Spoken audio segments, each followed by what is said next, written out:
Sekarang saya akan berbagi cara mengatasi IDE yang selalu muncul tampilan seperti ini ya pada laptop kita ataupun PC Windows kita ya.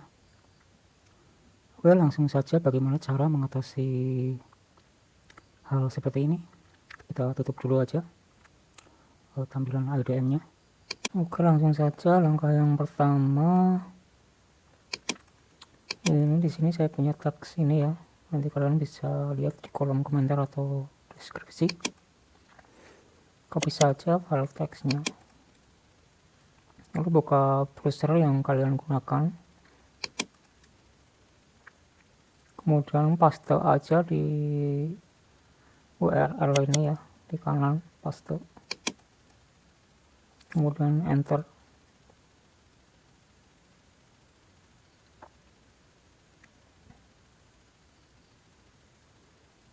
Kalau udah kalian pilih yang ini aja ya, yang warna hijau ini.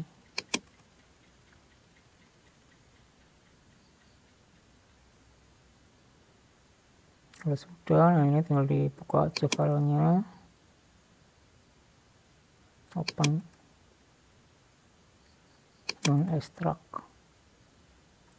Nah ini ekstrak, ini pilih kemana aja bebas. Ini saya pilih ke C aja, bikin folder baru.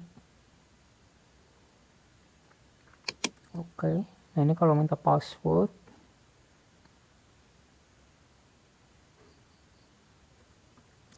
passwordnya ya, tutup aja semua dulu.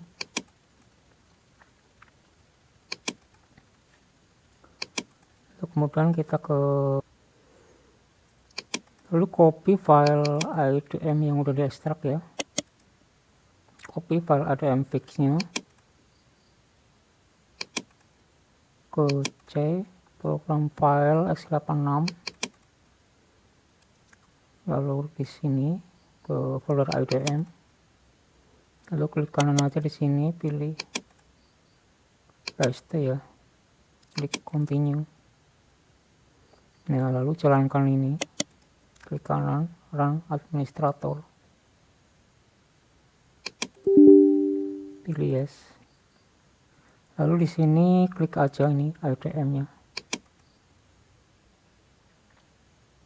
Lalu ininya di uncheck ya.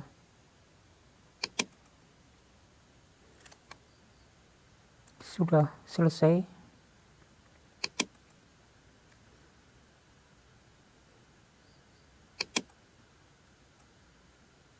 Oke, semoga tayangan yang singkat ini bermanfaat.